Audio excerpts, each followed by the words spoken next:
Bonjour YouTube, ici Largo pour une nouvelle et courte vidéo sur Horror Arkham jeu de cartes. Une vidéo sur un deck Caroline Fern que j'utilise sur l'héritage de Dunwich Renouveau en collaboration avec Diana Stanley, la cultiste repentie. Caroline Fern, la psychologue, donc un investigateur sorti dernièrement sur le Cercle Brisé. C'est une investigatrice, une gardienne, qui a un pouvoir spécial de soin sur les horreurs. Donc on reprend depuis le début. Eh bien, Caroline Fern, elle a 3 en volonté, 4 en intelligence, 2 en lutte et 2 en agilité. Donc si vous faites la somme de ces compétences, eh bien on arrive à 11 au lieu de 12 pour la plupart des investigateurs et investigatrices lambda. Donc elle a 1 point de moins, partiellement compensé par 1 point de plus au niveau de ses points de santé mentale et points de vie. Donc elle a 15 au lieu de 14 pour bien d'autres investigateurs. Mais effectivement, ça ne compense pas ce point de compétence en moins. Donc Caroline Fern va s'appuyer sur son intelligence et sur sa volonté, et puis c'est tout. Donc c'est un petit peu faible. Son pouvoir réaction après que l'un de vos effets de carte a soigné de l'horreur d'un investigateur ou d'un soutien allié, le contrôleur de la carte soignée gagne une ressource.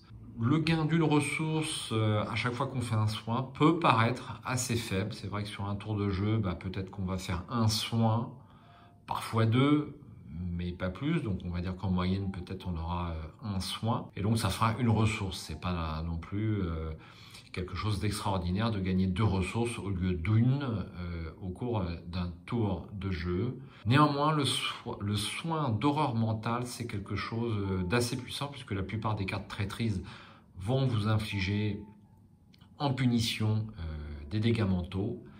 Et le fait de les soigner, eh bien, on est quand même assez tranquille au niveau du deck de rencontre. C'est du moins ce que j'ai constaté lors de ma première partie avec Caroline Fern sur activité extrascolaire, donc le premier scénario de l'héritage de Dunwich. On est assez calme vis-à-vis des dégâts mentaux, et ça c'est extrêmement confortable. 9 en point de santé mentale, on a de quoi voir venir. Sa capacité Eldersing plus 1, vous avez le droit de soigner une horreur d'un investigateur ou d'un soutien allié dans votre lieu. Donc c'est l'une des capacités les plus fortes au niveau de l'Eldersing du jeu. Le plus 1, on va dire que c'est réussi au niveau du test. Et le soin qui va arriver à chaque fois qu'on tire l'Eldersing, eh bien il est super important, il est super utile. Plus vous tirez de l'Eldersing sur une partie, mieux ça va être. Et en plus, vous pouvez cumuler.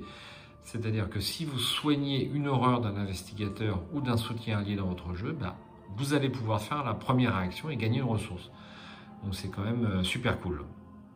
Un mot sur ces options de constitution de deck. Donc les cartes gardiens de niveau 0 à 3, donc il y a 30 cartes dans le deck, c'est classique. Les cartes neutres de niveau 0 à 5, les cartes qui soignent de l'horreur de niveau 0 à 5, et jusqu'à 15 autres cartes chercheurs et ou mystiques de niveau 0 à 1.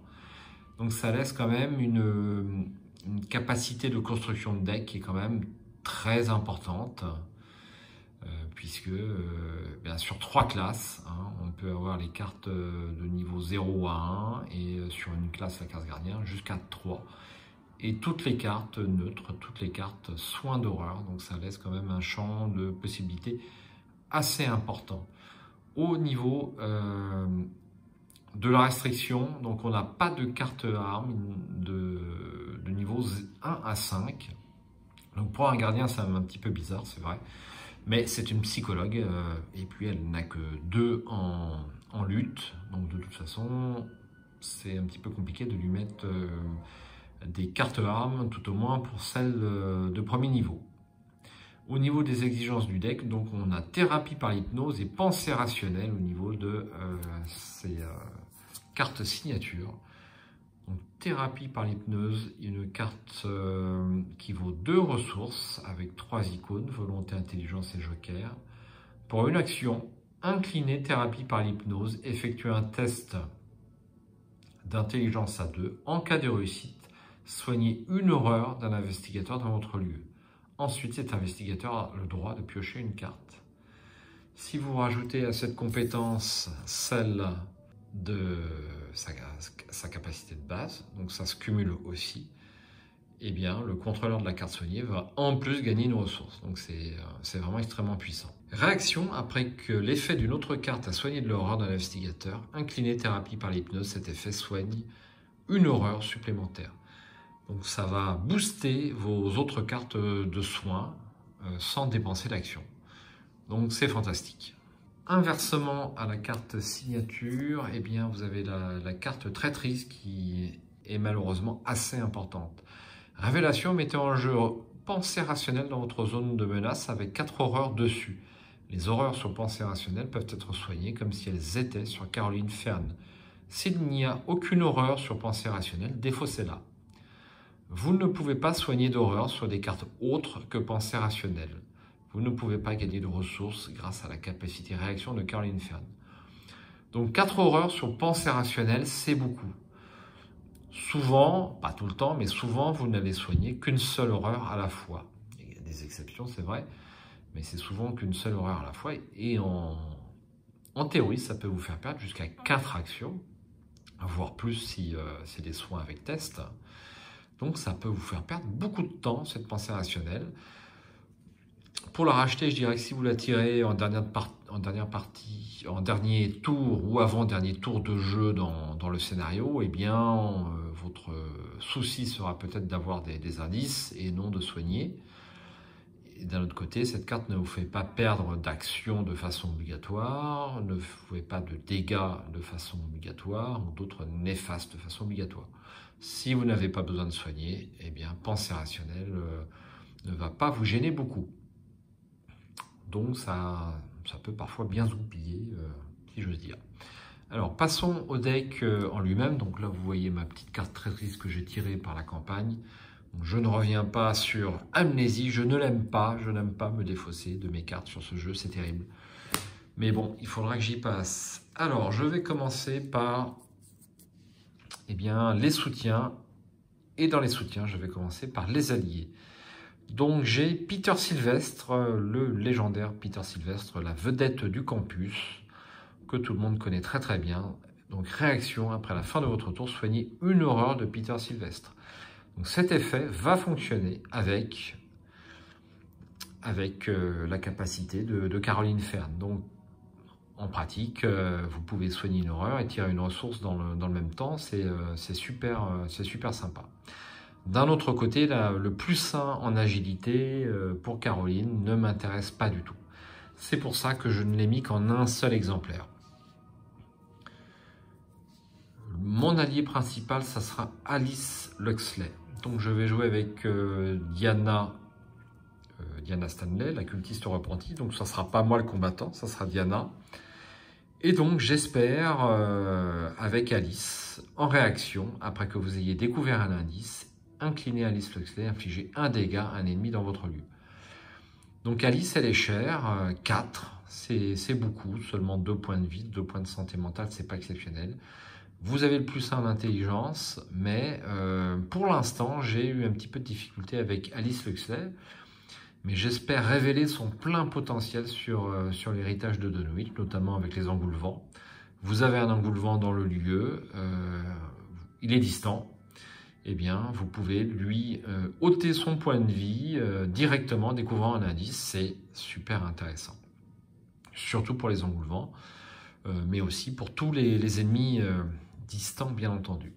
Pour l'instant, j'ai eu un petit peu de difficulté avec Alice, notamment avec Léo, mais c'est vrai qu'avec Léo, que ce soit en solo ou autre, c'est souvent le combattant. Donc Alice, finalement, c'est pas super. Mais avec Caroline et en jouant avec un combattant, j'espère que Alice sera très très utile. C'est tout pour les alliés, je n'ai que 3 cartes alliées. Ensuite, au niveau des soutiens accessoires, donc j'ai choisi, ça va de soi, la clé de Saint-Hubert avec le miroir sacré. Donc j'ai un exemplaire seulement de la clé de Saint-Hubert qui me rapporte +1 en volonté et +1 en intelligence. Par contre, je perds 2 points de santé mentale. Mais deuxième effet qui se coule, réaction, quand vous devriez être vaincu à cause des horreurs, défaussez la clé de Saint-Hubert, soignez immédiatement 2 horreurs. Et donc la capacité de Caroline Fern va fonctionner avec ce soin de 2 horreurs. Donc on aura droit à une petite ressource en prime. Et puis la volonté et l'intelligence, ce sont les 2 capacités de Caroline à exploiter. Donc la clé de Saint-Hubert, c'est fantastique. Moins 2 de santé mentale avec 9 de santé mentale, même avec 3 traumatismes mentaux, eh bien, on s'en fiche un petit peu. Donc c'est vraiment super. Donc je l'ai pris qu'en un seul exemplaire et je me demande si je ne vais pas regretter d'avoir pris la clé de Saint-Hubert en un seul exemplaire. J'ai voulu prendre une deuxième carte accessoire, le miroir sacré, maintenant assez bien connu. Donc limite de 1 par deck. Après l'entrée en jeu du miroir sacré, cherchez 3 exemplaires de la mélodie apaisante parmi vos cartes liées. Ajoutez-en une à votre main, mélangez les 2 autres dans votre deck. Quand les miroirs sacrés quittent le jeu, trouvez chacun de ces exemplaires de la mélodie apaisante, même s'ils sont hors jeu, et retirez-les de la partie. La mélodie apaisante, soignez 2 dégâts ou horreurs, ou n'importe quelle combinaison des 2, parmi les investigateurs et ou les soutiens alliés dans votre lieu, piochez une carte.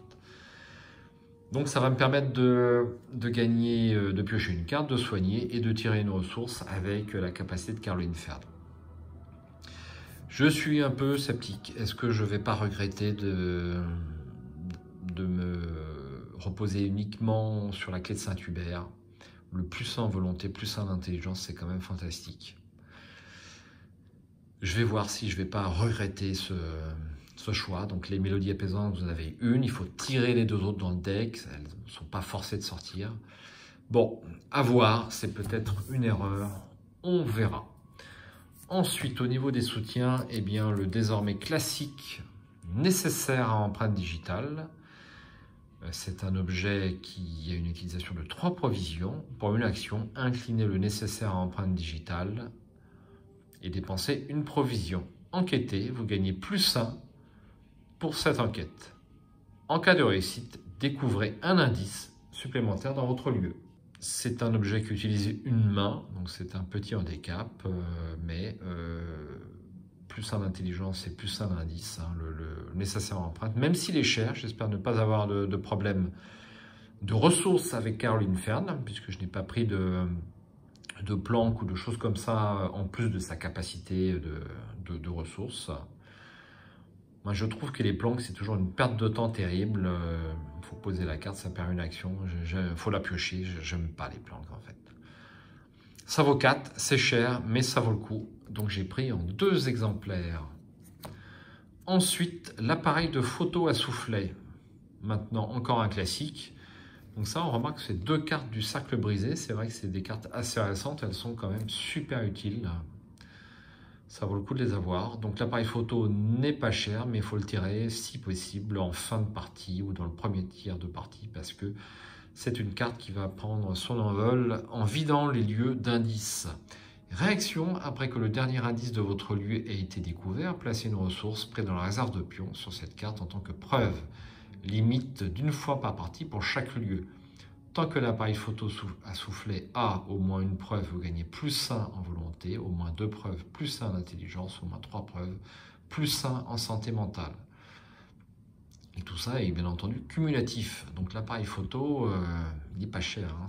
Ça vaut le coup. Si vous le tirez dans le mulligan de début, c'est vraiment super pour le chercheur. Donc je l'ai pris bien sûr en 2 exemplaires.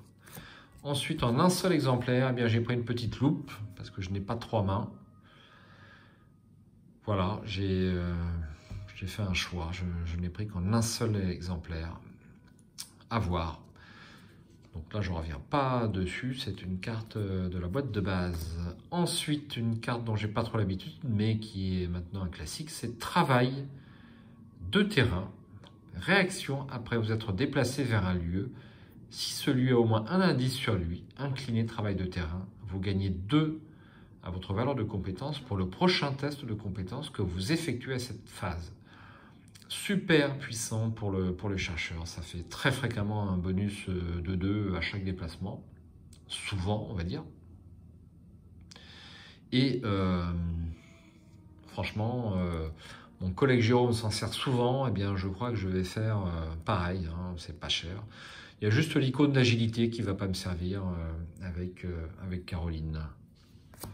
Ensuite, j'ai choisi Courage liquide, une carte que je n'ai pas vue depuis longtemps. Je la jouais à mes débuts sur Truand. C'est une carte assez...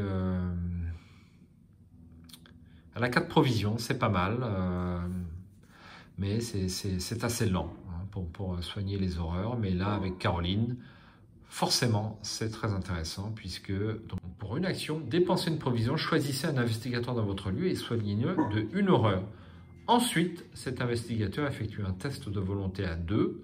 En cas de réussite, il soigne une horreur supplémentaire. En cas d'échec, il défausse une carte prise au hasard dans sa main. Donc, bien entendu, c'est à utiliser sur les investigateurs ou investigatrices fortes en volonté, ce qui sera a priori le cas de Diana, tout au moins après quelques tours de jeu, puisqu'elle démarre à 1 de volonté seulement, Diana. Voilà, donc je l'ai pris en 2 exemplaires. Peut-être que je me débarrasserai du 2e exemplaire. Je ne vais pas faire 8 soins quand même d'horreur par partie, ça paraît un peu beaucoup. Mais il faut quand même la piocher, donc c'est pour ça que je l'ai en 2 exemplaires. À voir. Ensuite, j'ai les analgésiques, en 2 exemplaires. C'est une carte de l'héritage de Dunwich au niveau de sa date de sortie. Ça vaut 1. 3 provisions, action rapide, incliné à l'analgésique et subissez une horreur, soigner un dégât. Donc, avec Caroline, on va facilement soigner les horreurs. Donc, les horreurs, c'est pas un problème. Donc, grâce à ça, on va pouvoir également soigner les dégâts. Je l'ai en 2 exemplaires, peut-être qu'un seul serait suffisant. On verra à l'usage. Ensuite, j'ai scène de crime. Donc là, on passe aux événements. Scène de crime dont j'ai du mal un petit peu à me servir avec Léo. Parce que Léo, eh bien, pour se servir de scène de crime, il faut, sauf s'il joue en multi bien sûr, mais en solo, il faut qu'il ait tiré l'ennemi lors de la phase de rencontre. Donc là, je joue avec une combattante, donc j'espère qu'on pourra un petit peu magouiller, entre guillemets, pour qu'elle m'amène les ennemis dans mon lieu et que je puisse jouer cette carte scène de crime qui est à jouer uniquement lors de votre première action. Mine de rien, c'est assez contraignant, hein, le fait de la jouer en première action. Découvrez un indice dans votre lieu et 2 indices à la place s'il y a un ennemi dans ce lieu. Donc en binôme, c'est super utile et j'espère avoir, grâce à Diana, souvent en première action, un monstre, enfin un ennemi tout au moins, dans mon lieu. Donc je l'ai pris en 2 exemplaires. Autre événement, lire les signes. Enquêtez, ajoutez votre volonté à votre valeur de compétence pour cette enquête. Vous pouvez ignorer tout effet ou mot-clé de votre lieu qui devrait se déclencher lors de cette enquête. En cas de réussite, découvrez un indice supplémentaire dans ce lieu. C'est super intéressant. Je vais donc enquêter à 7, voire un peu plus si j'ai un bonus en intelligence, ça sera souvent un 8. Et en plus, je vais ignorer les effets néfastes qu'il y a dans le lieu et c'est extrêmement fréquent. Et on découvre 2 indices. Donc là, pour Caroline Fern, lire les signes, c'est super intéressant. Je suis sûr que ça va me rendre de grands services. Et là, c'est l'erreur. J'ai pris un exemplaire de Sissasagne. Rapide à jouer après que vous avez vaincu un ennemi monstre. Chaque investigateur dans votre lieu se soigne d'un nombre d'horreurs égal à la valeur d'horreur de cet ennemi. Donc c'est intéressant pour le soin, mais malheureusement, ma Caroline ne va pas beaucoup éliminer d'ennemis monstres sur une partie, puisque je ne suis pas le combattant. J'ai mal lu la carte, j'ai compris après qu'un ennemi monstre soit vaincu, et non après que vous avez vaincu un ennemi monstre. Donc c'est une carte dont je vais me débarrasser assez rapidement. Ensuite, une carte pour le plaisir, épouvantable révélation. Donc c'est un événement qui vaut 0. Découvrez 3 indices dans votre lieu, donnez n'importe quel nombre de vos indices à un autre investigateur ou placez n'importe quel nombre de vos indices sur n'importe quel lieu. Vous êtes vaincu et subissez un traumatisme mental. Cette action ne provoque pas d'attaque d'opportunité. Donc, c'est une carte effectivement très circonstancielle hein, en fin de partie. Vous êtes au dernier tour, vous avez besoin urgemment de découvrir des indices pour terminer la dernière carte acte. Vous pouvez jouer cette carte. Donc moi, le traumatisme mental ne va pas me gêner. Je pense que je peux en prendre 3, voire 4 sur l'ensemble de la campagne, sans que ça me gêne énormément. Donc je me dis que cette carte va peut-être servir pour terminer un scénario. Donc ce qui m'a poussé en plus à prendre cette carte, c'est qu'elle a 2 icônes intelligence, donc c'est presque une carte perception. Donc elle va quand même avoir son utilité dans le jeu, même si je ne m'en sers pas en tant qu'événement. Néanmoins, je ne l'ai pris qu'en un seul exemplaire. Ensuite, en 2 exemplaires, réelle compréhension. Donc une carte assez récente, attribuée uniquement à un test de compétence, une capacité imprimée sur une carte scénario. En cas de réussite, découvrez un indice dans votre lieu. Donc c'est pour moi une carte super intéressante qui peut permettre de découvrir un indice gratuit. Il y a beaucoup de tests sur les cartes lieux, il y a parfois des tests sur les cartes actes ou intrigues, enfin c'est un petit peu plus rare, il faut bien le dire. Sur les cartes rencontres, énormément de tests de volonté. Donc grâce à ça, je fais mon test de volonté sur la carte rencontre et en plus j'ai un indice dans le lieu. Donc pour moi, c'est une carte qui me sera très utile avec Caroline. Je l'ai pris en 2 exemplaires. Ensuite, j'ai Présence motivante, donc une carte que je connais bien pour l'avoir jouée avec Ashkan et son fidèle toutou. Si ce test de compétence est réussi, redressez un soutien allié dans votre lieu et soignez-le de 1 dégât ou de 1 horreur. Donc j'espère m'en servir avec Alice pour la redresser et ou la soigner. Donc si je la soigne d'une horreur, j'aurai une ressource en plus sur cette carte. C'est également une carte qui a 3 icônes. Bon, c'est pas si mal. Je l'ai pris en 2 exemplaires. Peut-être que je me débarrasserai du 2e exemplaire parce qu'il faut qu'Alice soit en jeu pour que cette carte soit utile. On peut espérer qu'elle soit en jeu les 2 tiers de la partie. Ensuite, sans peur, donc une compétence qui me permet, si ce test de compétence est réussi, soigner 1 horreur. Et donc je vais avoir une ressource en plus. Donc c'est pas extraordinaire, mais ça peut être utile. Donc c'est une carte également qui peut être améliorée. Il y a une carte de niveau 2 qui est plus intéressante. Je ne l'ai pas bien en tête. Ce n'est qu'en restant stoïque face aux ténèbres que l'on peut vivre pour voir la lumière d'un nouveau jour. Un très beau texte fluff. Sans peur, bon j'espère l'utiliser, mais c'est pas une carte indispensable dans le deck, il faut bien le dire. Et enfin, une carte assez connue, Perception, attribuée au test d'intelligence, et on pioche une carte en cas de réussite. Je suppose que vous connaissez cette carte. Voilà, tout ça, ça fait 30 cartes. Ça a pas mal fonctionné sur activité extrascolaire. On a joué le scénario, pour moi, de façon assez tranquille. On n'a pas eu la meilleure conclusion, mais bon.